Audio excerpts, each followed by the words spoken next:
Alô, Manos, Mano Dal Ponte, Manos, Radio Show na 92, a música nos conecta, os bons papos nos conectam aqui na 92, 984-410010, manda o WhatsApp pro Maninho para participar do Manos Radio Show. Hoje comigo aqui o nosso produtor, Igor Fontana. Tudo bem, Igão? Tudo ótimo, agora, mano. do Sem Ofensa pro Manos, é isso? Vai participar de todos agora. Tá agora um pouquinho em cada um, né? É isso, né, cara? Depois foi mordido pelo microfone e acabou, né? Não queria. Agora convida eu venho. Não né? tem mais. Tá bom, então quem está conosco aqui no Manos Radio Show? Hoje estamos com Tony Provenzano. Tem tanta coisa aqui escrita, mano. Olha aqui, ó. Subtenente da Reserva do Exército. Tem pós em segurança pública e privada, pós em balística aplicada ao combate, pós em atendimento pré-hospitalar de combate e ainda é especialista em proteção de executivos. É isso tudo mesmo? Exatamente. Primeiramente, boa tarde a todos. Boa tarde, Mano. Boa tarde, Igor. Mais uma vez, uma grande satisfação estar aqui, né? Conversando sobre a segurança pessoal, da família, do lar e do patrimônio, né? Então, é basicamente isso aí. Então, eu dediquei a minha vida aí, praticamente toda ela na carreira militar, né? Foram 30 anos na vida militar. E a partir de quando faltava 10 anos para mim entrar no meu processo de reserva, né? De solicitação de reserva, eu fiz um planejamento, né? Que eu ia continuar trabalhando nessa área da segurança, no caso aí partindo agora para ser da segurança pública, né? Nas Forças Armadas para a segurança privada. E aí comecei a fazer, né, esses estudos, essas especializações, essas capacitações, porque eu acredito sempre que hoje a gente vive num mundo extremamente atualizado, né, onde a velocidade da informação ela está cada vez maior, e se a gente perder esse contato com o aprendizado constante, com o aprimoramento constante, a gente acaba ficando para trás muito rápido. Ô Tony, você fala de segurança privada, que é a proteção do VIP, que a gente vê nos filmes e tal. Aqui na região, nós vivemos numa região que nós temos muitas famílias que têm grana, muitos empresários do dinheiro, né? E alguns empresários que a gente conhece, eu achei que não tinham segurança, porque os seguranças eram tão bons. E eles falaram assim, não é que eu não tenho segurança, é que você não os vê. Exatamente. Cara, é um negócio. Inclusive um grande empresário amigo nosso, caminhando na praia, ele falou, não é que eu não tô sem ninguém, é que eles não estão aqui do meu lado, mas tá vendo aqueles dois lá, aquele lá, eu assim, caraca, velho. Isso realmente é uma grande preocupação, né, pro consultor, né, consultor de segurança pessoal, de segurança privada, justamente com isso, né, com essa descrição. A gente tem que trabalhar com o cliente, né, com o segurado, mas porém mantendo a vida dele dentro da normalidade, o máximo possível. Então, o grande desafio que eu vejo hoje em dia é isso, é trabalhar com eficiência, com eficácia, porém sem se interpor a vida, o dia a dia. Existem momentos que não vão ser possíveis, mas isso aí tudo depende da vivência, da experiência, né, da equipe, e principalmente da preparação que ela tem para isso aí. Na verdade, o teu trabalho é saber aonde se colocar, como se colocar, mas sempre prezando pela segurança como é que você chama o nome? Do teu cliente? Do cliente, no caso, né? Mas né? Do segurado, porque às vezes eu trabalhei muito, né? Na vida militar, com a segurança de autoridades e dignatários. Mas daí você estava fardado, não tá? Na realidade, quase sempre não. Quase sempre né? não? Existe a segurança velada também. Só que quando a gente fala, né, dessa parte da segurança para autoridades, a autoridade ela já tem a real noção, né, do seu, entre aspas, valor. Então, quando a gente sugere para ela, né, as táticas, técnicas e procedimentos que a gente vai adotar durante determinados eventos, ele aceita isso com maior facilidade, porque ele também já tem, no mínimo, um treinamento. Se ele não tiver um treinamento tático, ele tem um conhecimento tático suficiente para ele entender aquilo ali. Você falou disso aí, eu tenho um grande amigo que ele trabalhava numa grande rede aqui da região, e ele falou, um dia ele estava contando pra gente dos treinamentos anti-sequestros que eles recebiam. Cara, ele ficou no churrasco, começou a contar como eram os treinamentos, a gente nem imagina, Tony. É alucinante, cara. Exatamente, isso aí tem situações que vão acontecer, né? Tudo isso depende do anterior, né? Eu sempre falo, a prevenção, então aquilo que a gente chama de análise de segurança, né? Então, cada situação, cada condição, cada cenário, a gente precisa fazer um estudo E esse estudo ele tem que ser extremamente baseado em evidências. Então tem que existir uma metodologia pré-definida, né? E que se baseie em evidências, porque não existe achismo, não existe quirismo, né? Então muitas vezes até a gente sugere, né, pro assegurado, olha, vamos evitar esse evento, ou vamos em outro horário. Às vezes ele concorda, às vezes ele não concorda. Agora, o que vai fazer ele concordar ou não concordar? É a maneira com que eu vou apresentar para ele a informação.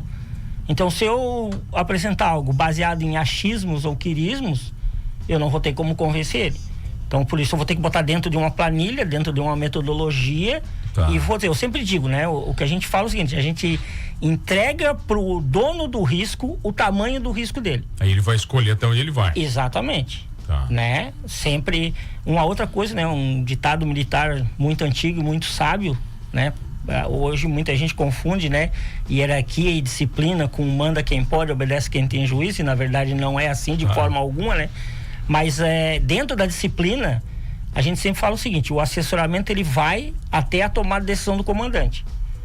Então eu vou assessorar tecnicamente. Assessoramento não é opinião, é técnico. Tá. Agora, a partir do momento que ou a autoridade ou o assegurado ali, ele tomou a decisão, aí eu vou ter que verificar o melhor procedimento para mitigar aqueles riscos, trazer aqueles riscos a níveis aceitáveis, né? Porque risco zero não existe, isso é uma coisa que a gente tem que entender em toda a situação, né? Mas é normal um segurado se colocar em risco, Tony? Já viveu muito isso ou não? Não. Deliberadamente, sabe assim? Assim, não vivi muito isso, porque eu tenho muito pouco contato com esse tipo de pessoa na vida privada. Tá. E como eu já te falei, na vida militar, a autoridade ela tem noção, então ele não vai se expor. Mas no mercado é comum, tá? É muito comum. Ser feita uma avaliação lá, uma análise de segurança e colocar um alto grau de risco num determinado evento e a pessoa dizer, não, eu vou de qualquer jeito. Tá, tipo um Obama da vida, aquela vez que ele manda parar o carro e entrar no Burger King pra comprar no McDonald's, você lembra? Ele manda, cara. Aquilo ali eu não queria ser a equipe dele naquele momento.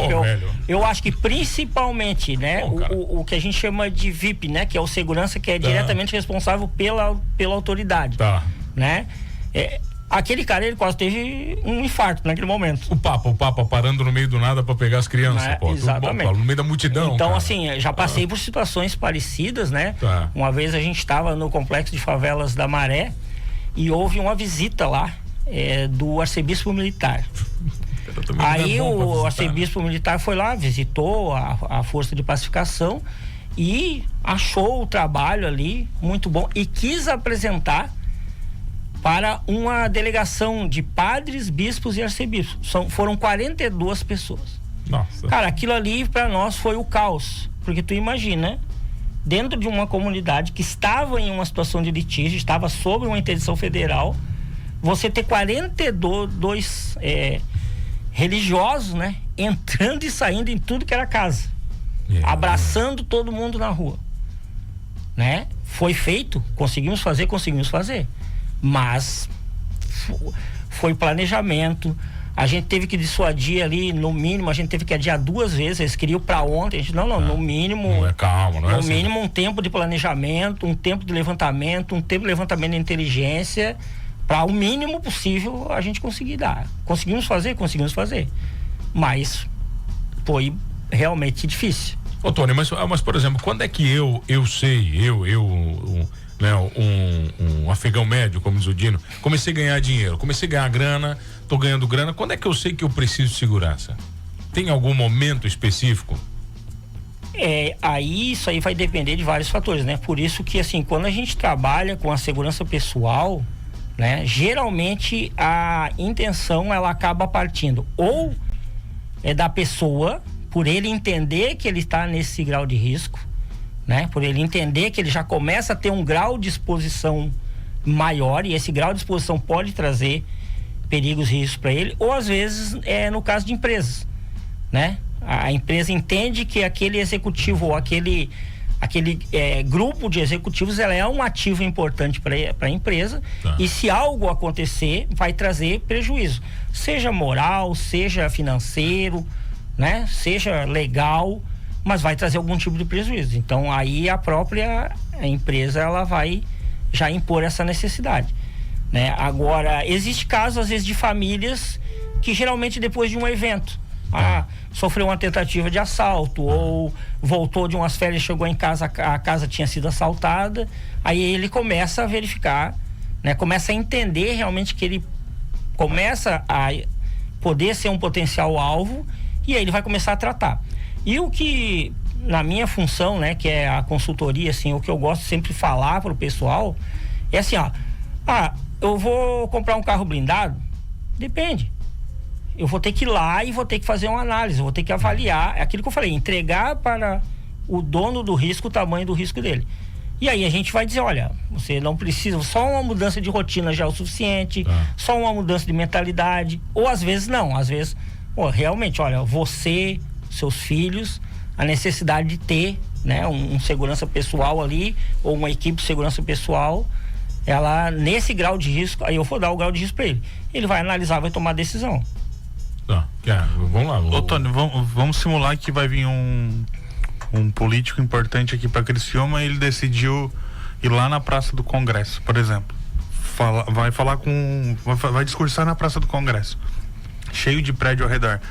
Qual é, por exemplo, se ele te contratou, qual é a primeira coisa que tu vai fazer como é que tu vai saber que não tem algum atirador num prédio, alguma coisa assim?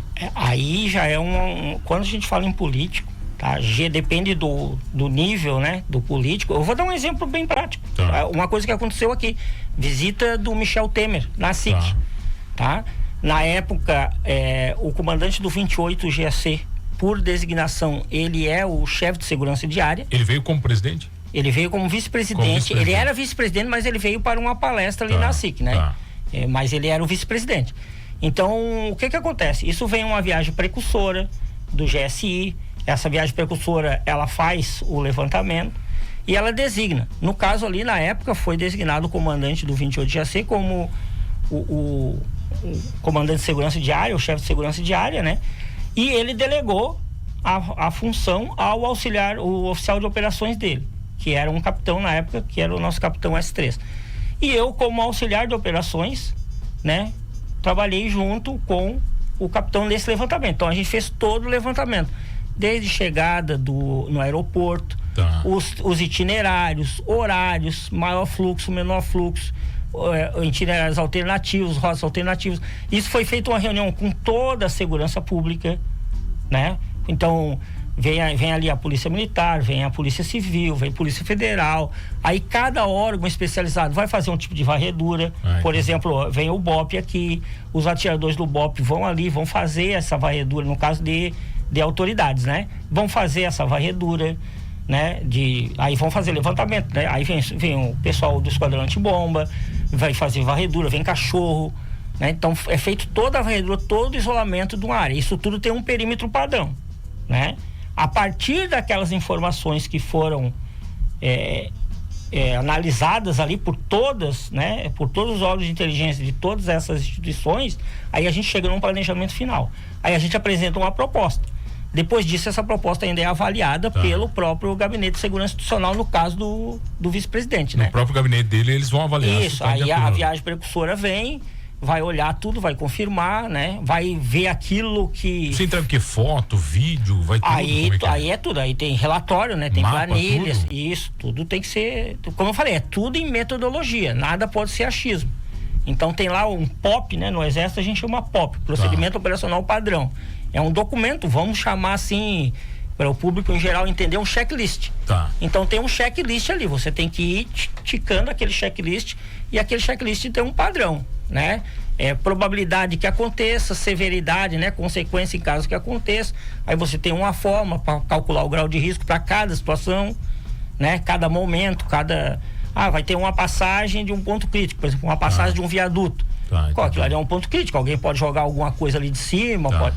Então vai ter que ser isolado, não vai ter que ter um pessoal paisano ali, tudo isso depende. E vocês sempre usam rota alternativa para ir pro pro local principal, nunca pela Avenida Centenário, por exemplo? O problema da Avenida Centenário, vou dar o exemplo, mais uma vez, vou falar o exemplo do Michel Temer, né? O horário que ele ia chegar era um caos a Avenida Centenário. Então, vocês não podem ficar parados, ela foi né? colocada a última opção, né? Entendi. A gente veio por um determinado itinerário, que era o principal, e nós tínhamos mais 2 alternativos. Inclusive, um deles era fazer toda a volta pela BR-101, entrar pela Içara.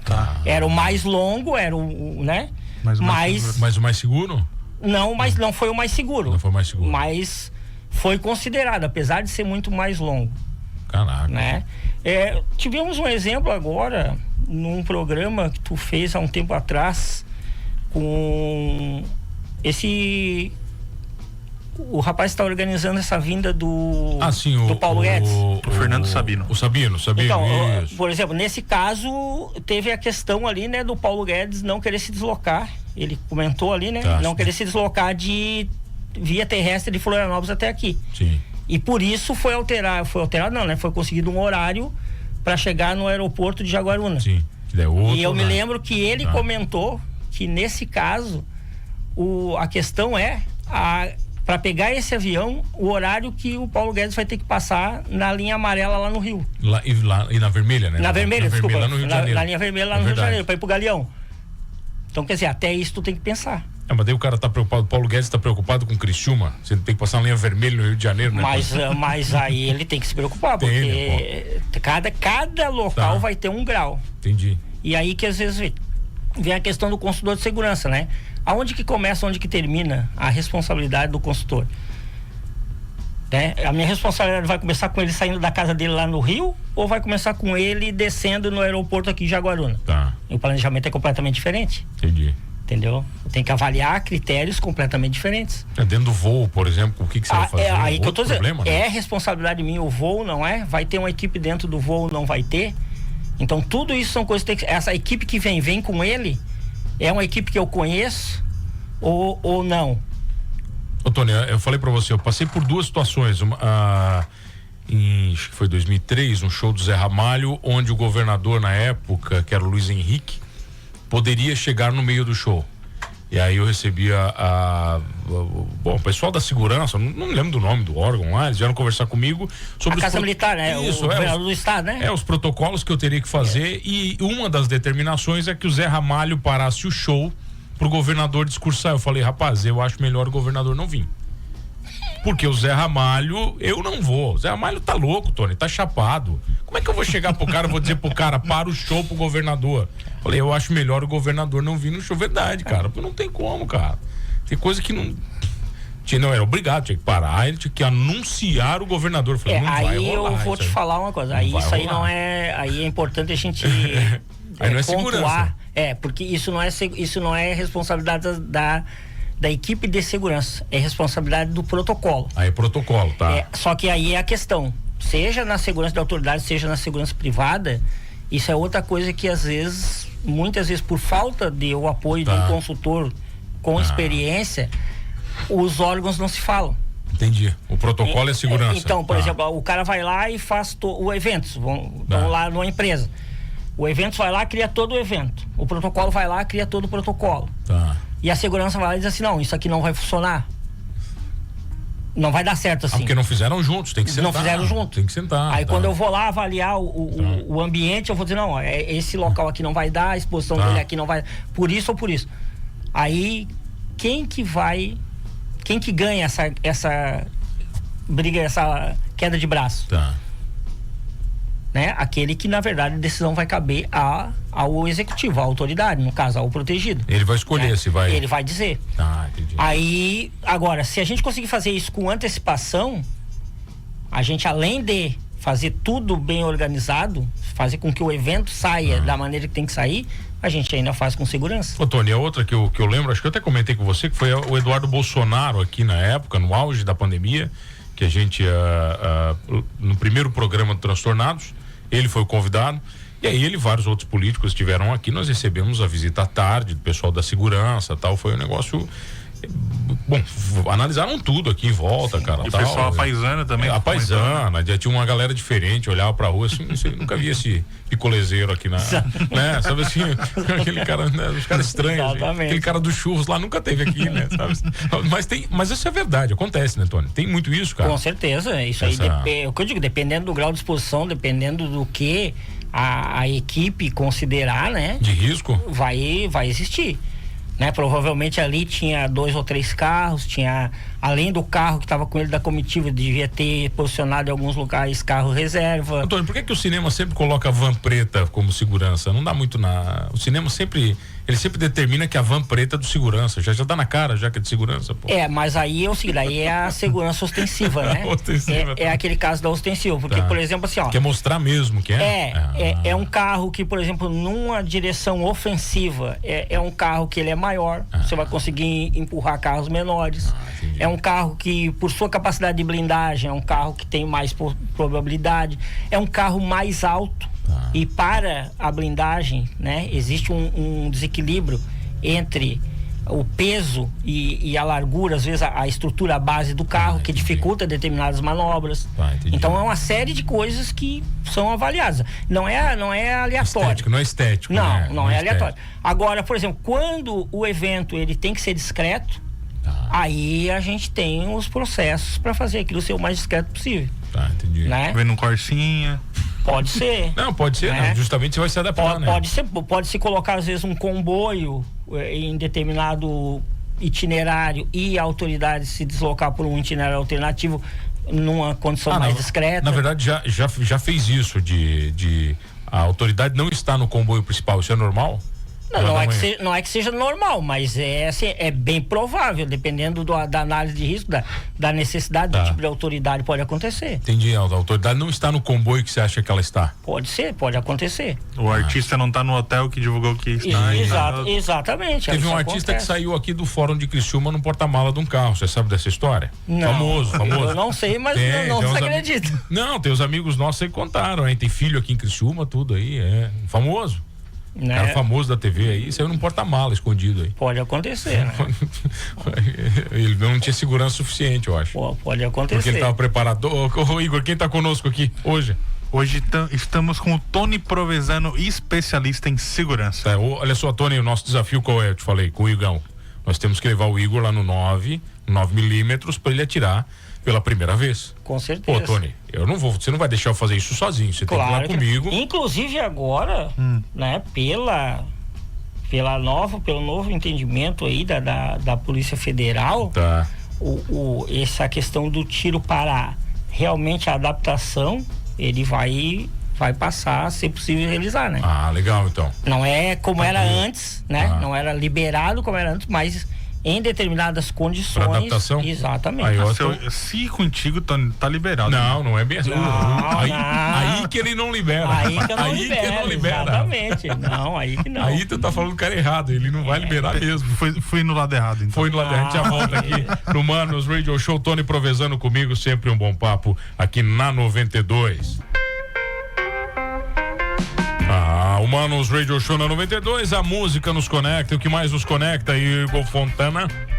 Muita segurança nos conecta hoje. Tony Provenzano. Tony Provenzano, bruxo, grande amigo, tá sempre conosco aqui. Ô, Tony, na verdade você me provocou pra gente falar um pouco sobre o caso, né? Na verdade, o atentado, né, ao Charles Kirk nos Estados Unidos. Exatamente. Né? Na verdade, bom, muito se falou nas 2 semanas pós-atentado, tem se falado muito, o Trump meio que assumiu isso como uma bandeira particular dele, né? Mas tem muita coisa envolvida.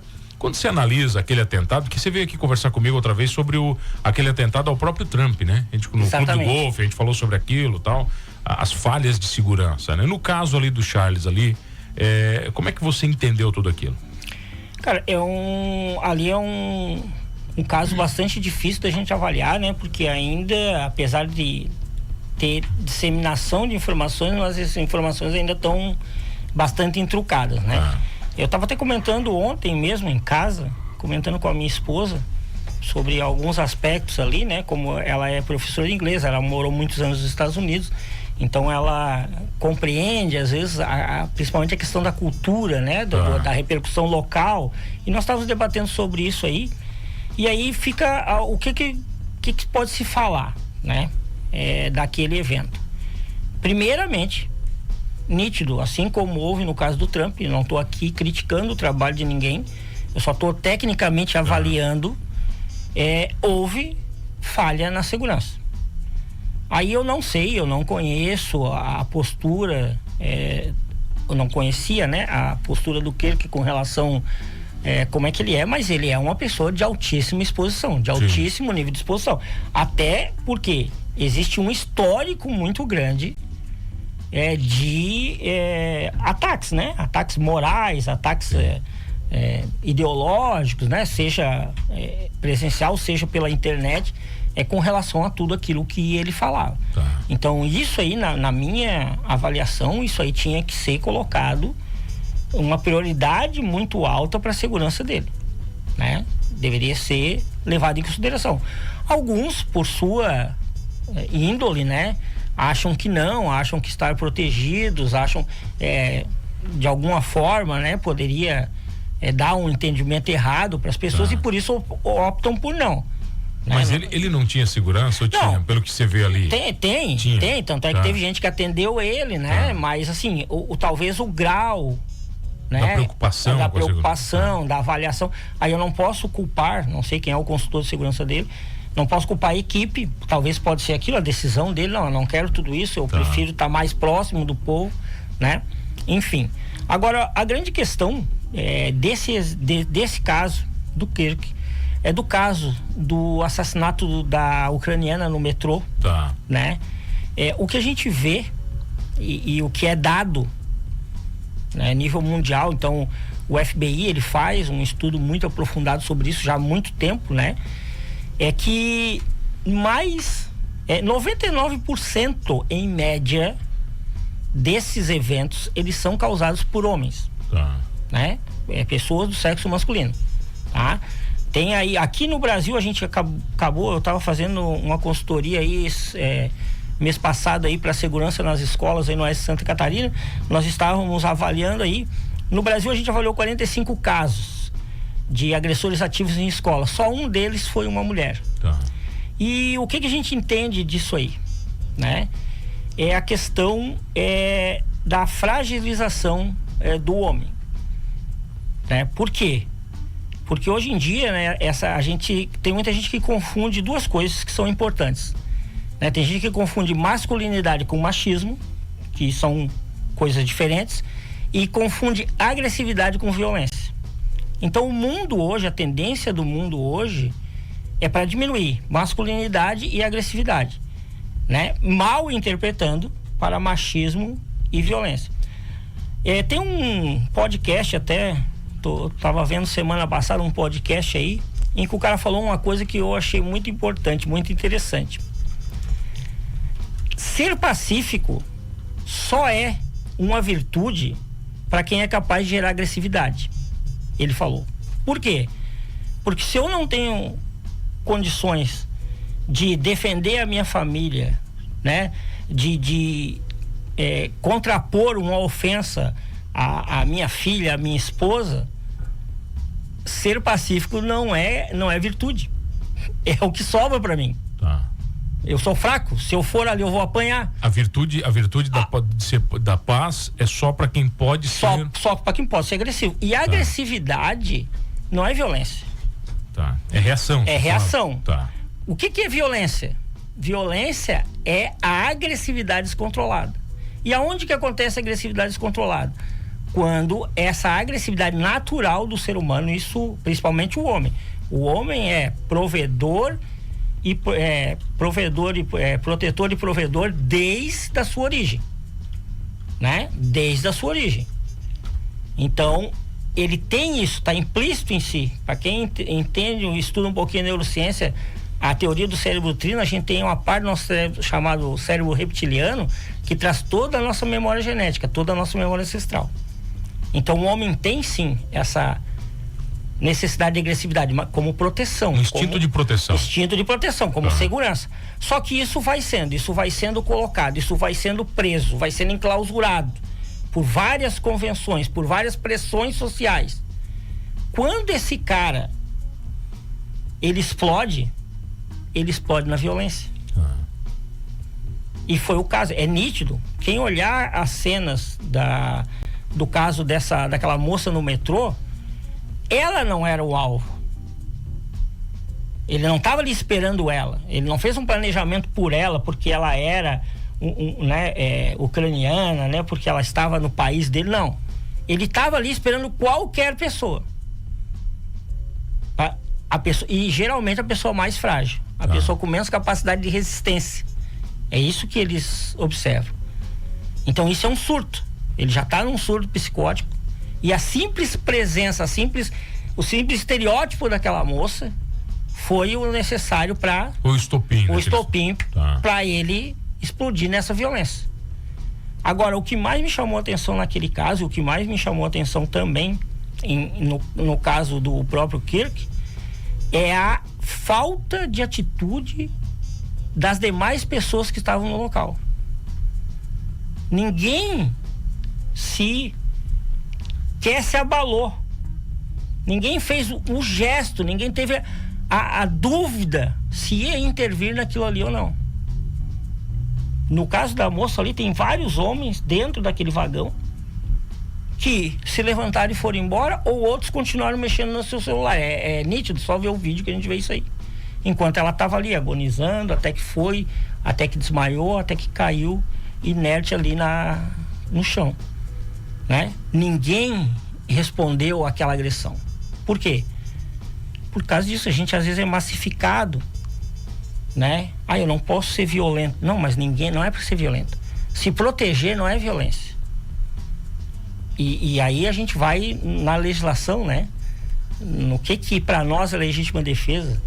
É usar dos meios necessários até parar a agressão atual ou iminente. Isso pode ser numa conversa, isso pode ser numa olhada de cara feia, isso pode ser numa postura. Não precisamos chegar ao ponto da violência física, mas eu tenho que ter alguma agressividade. Agora, eu sou o cara que abaixa a cabeça, que me encolhe, né? Que tipo de figura eu vou gerar para aquela pessoa que quer fazer o mal a alguém? Eu sou uma vítima em potencial. Até porque ele poderia ter agredido mais alguém depois, né? Mas o objetivo dele ali não era esse. Quando você fala de um agressor ativo, o agressor ativo ele vem para dentro de um colégio com a finalidade de causar o maior número de dano possível, né? E ele já vem preparado para não sair dali. Se a gente observar o caso do Kirk, é nítido, para quem olha as cenas, aquelas cenas que vieram mais tarde, né? Do possível atirador, do pretenso atirador correndo pelo telhado ali, aquilo ali é nítido que houve um planejamento. Aquele cara, ele no mínimo, ele levantou 2 ou 3 rotas de fuga para depois que ele executasse o disparo. Porque a gente percebe, ele não anda à toa. O disparo foi com a distância, Tony?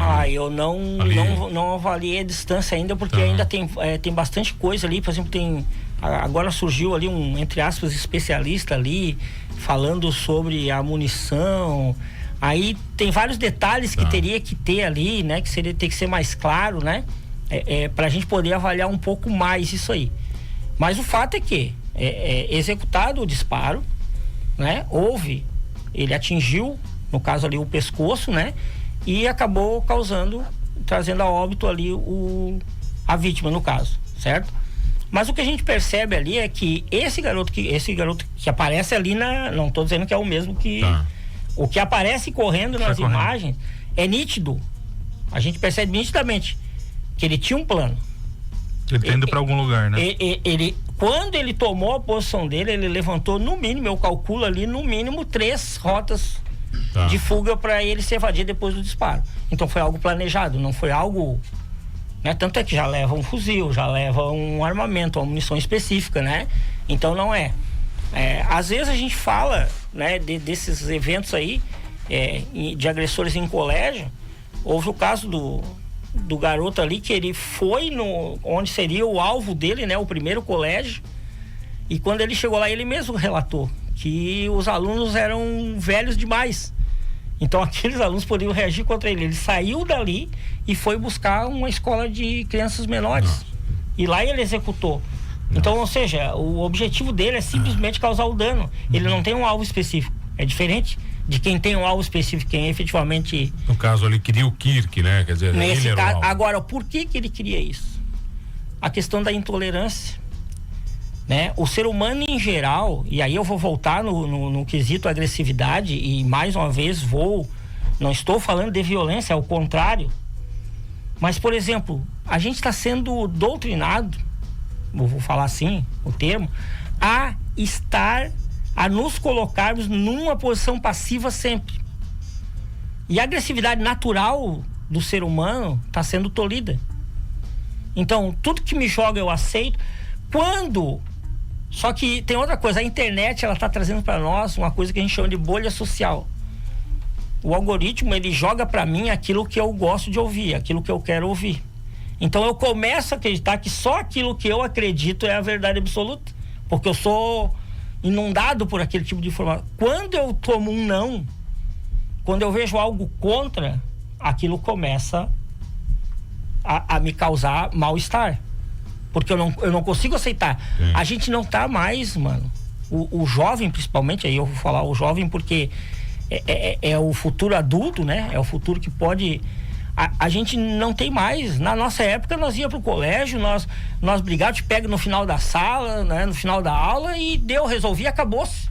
No outro dia, na outra semana tava até amigo, acabou ali. Hoje não. Hoje nessa questão do bom mocismo, né? Eu tenho que ser gentil com todo mundo. Ser passivo demais, é isso. Gentileza não é submissão, a gente tem que entender isso.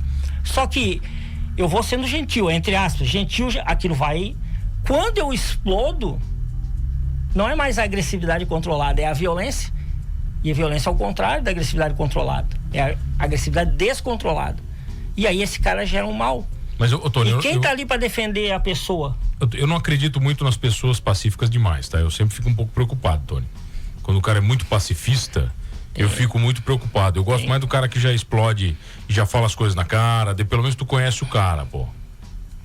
Esse é o problema. Esse é o grande... A questão, a psicologia explica isso, né? Você trabalha com esse cara pacífico, calmo, quieto, ele não incomoda ninguém, ele não responde, mas ele tá guardando aquilo. Aquele rancor todo tá indo, aquilo tá se acumulando e aquilo vai explodir numa violência. E essa violência pode trazer o mal para mim, pode trazer o mal para terceiros, pode trazer o mal para minha família, né? E nós não temos, às vezes, né, a sociedade nessa questão se coloca, eu sempre falo assim do avestruz, né? Eu enfio a cabeça no buraco achando que se eu me isolar, se eu não acreditar que as ameaças dos predadores estão na minha volta, ninguém vai me ver, né? Só que se eu pegar o avestruz, né, é bem característica a posição dele, né? Quando ele abaixa a cabeça, ele acaba levantando outras partes do corpo ali, deixando exposta, não é isso? Então, é isso que é o problema. Então, eu tenho que aprender a fazer uma leitura de ambiente, eu tenho que aprender a conhecer, a me informar. Hoje nós temos N aplicativos aí, Polícia Civil, Polícia Militar, Polícia Federal, que você pode pegar informações, como é que tá o seu bairro, como é que tá a área que você habita, né? Como é que tá o local que você vai, e você conhecer, porque tem outra máxima aí que diz o seguinte, né? Se você não tem um plano, você faz parte do plano de alguém. Então eu preciso me preparar, para mim ter um plano eu preciso conhecer. Tá. Bom, quer perguntar, Igor? Vai. Tá, a gente tá falando de intolerância, por exemplo, vamos trazer para não alguém tão famoso assim como o Charlie era, tipo um vereador aqui da cidade se manifestando a favor da direita ou da esquerda, e em que momento ele começa a perceber que precisa se cuidar de onde ele vai, se ele precisa começar a mudar a rota para ir para casa. Por exemplo, o cara fala que é a favor de uma coisa e tem alguém que é contra esta mesma coisa, muito revoltado. Como é que o vereador sabe que... É que nós já tivemos na história de Criciúma aqui alguns momentos interessantes. Na Câmara, tal, tem alguns momentos bem tensos, ríspidos, né? Bem tensos, né? isso aí, na minha opinião, nesse quesito que tu tá falando, ele já deveria estar se preocupando com isso. A partir do momento que ele já entrou ele já deveria estar pensando nisso. Tá. Né? Porque vai haver. Agora, aí vão entrar. A questão do nível, o grau, aí necessita de uma análise de segurança. Aí seria bom, no mínimo, né? Ou ele ter uma equipe, ou ele procurar alguém que pudesse fazer essa avaliação para ele. Porque assim, ó, e uma outra questão, tá? Tu deu um exemplo, a gente saiu de um exemplo de bastante conhecido no mundo, né? Que foi o que vão para um exemplo local. Só que a questão, e tem outra questão. A questão não é só isso. Não é só o que a pessoa falou. É a questão seguinte, às vezes a pessoa que esse perturbado, ele não consegue atingir o alvo principal dele. Tá. Então ele vai começar a buscar alvos secundários. Os alvos periféricos. E aí pode ser, alguém no caso, um vereador que pensa igual o cara, que está mais próximo dele, que está menos protegido, que está mais ali. Ou pode ser a população, o cidadão comum. O vizinho dele. O cidadão comum, às vezes eu boto uma bandeira lá. Tá. Né? Ele vira o alvo, né? Às vezes eu boto uma bandeira lá, ele vira o alvo. Eu vou dar um exemplo meu, tá? Um exemplo da minha casa. Minhas 2 filhas são americanas, né? A gente comemora todos os feriados americanos para manter a tradição delas ali. A minha esposa faz questão, né? Morou lá também muitos anos. Ela faz questão para manter essa tradição. E às vezes eu já falei, só vamos colocar, né? No 4 de julho, por exemplo, colocamos a nossa bandeira na posição de destaque, que é a legislação, e colocamos. Ela fica preocupada, mas será que isso não vai gerar nada? Será que não vai gerar nada para as meninas? Então é uma preocupação que você tem que ter, né? Porque pode causar, pode ser um alvo secundário. Então tudo que você colocar nesse contexto, não que você vá deixar de se manifestar. Eu digo assim, ó, principalmente na rede social, né? Às vezes medir a pegada digital. Com que forma eu vou falar aquilo, com que entonação. Porque eu posso expressar a minha opinião sem denegrir ninguém, que seria o ideal. Sim. Né? Por exemplo, tem gente que comenta ali comenta no Instagram, por exemplo, e daí, não vai dar nada. E daí, às vezes, o vereador, por exemplo, lê aquilo e fala assim, é só uma pessoa escrevendo. Tem esse outro lado também que o cara pode analisar, né, Tony? Às vezes não é só uma pessoa, né? Você tem que entender o tamanho daquilo. Aí que a rede social hoje, né? A gente tem um problema da rede social que é a desumanização. Você não tá vendo mais uma pessoa ali. Você tá vendo um símbolo, um ícone. Um perfil só, né? Então, para ter qualquer tipo de reação, já começa a ficar mais fácil, porque não, entre aspas, não é um ser humano, mas é algo digital. Aí eu começo, e aí nós temos a questão também da liberdade. Eu posso falar tudo que eu penso ali, independente se eu ofendo ninguém ou não, alguém ou não. Não é isso? Esse é o mal. Então isso tudo tem que ser levado. Agora, começou a olhar na sua rede social, começou a ter qualquer tipo de hostilidade. Aí, primeiro, né? O ideal já seria o quê? Como uma dica de segurança, né? Primeiro é o seguinte, configurar a sua rede social, quem que pode ver? Tá privado ali, né? Quem que pode, o seu grupo, as pessoas que você confia, não deixar no aberto. Mas às vezes o cara quer exposição, né? Não, aí é outra questão, eu tô falando uma questão de segurança, né? Depois disso, diminui a sua pegada digital, né? Coloque ali, se manifeste, mas tenha o bom senso de não denegrir, de não... faça o que você acredita, né? Divulga o que você acredita, mas sem denegrir qualquer outro tipo de pessoa, né? E por último, o ideal já é monitorar. Começou a haver esse tipo de hostilidade, começa a acender uma luzinha amarela. Na verdade, Tony, sempre que você for tomar um partido, né, principalmente ideológico, você vai saber que alguma coisa, um levante contrário vai existir. Sempre vai haver. Sempre já tem outro lado. A questão é qual é o limite da discussão saudável, do debate saudável, e quando isso começa a gerar uma preocupação de segurança para mim, principalmente, ou para minha família. Tá.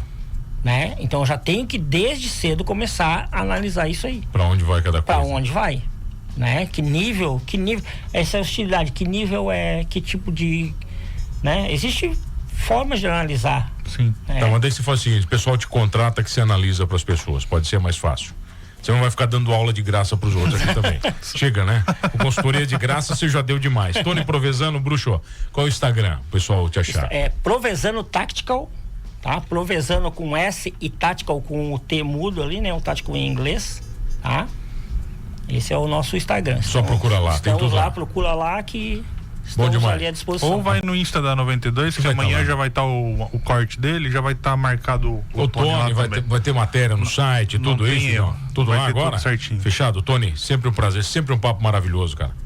Cara, eu que agradeço sempre essa oportunidade. Então, a gente estar vindo aqui, né, podendo esclarecer as pessoas, podendo ajudar as pessoas a manterem a sua segurança, né? Isso para mim é muito importante. Então agradeço vocês sempre essa abertura e me coloco sempre à disposição em qualquer momento, né, que for necessário e oportuno para estar aqui para poder ajudar aí o público da 92. Obrigado, Tony Provenzano, obrigado a você que está comigo todas as tardes aqui no Manos Radio Show.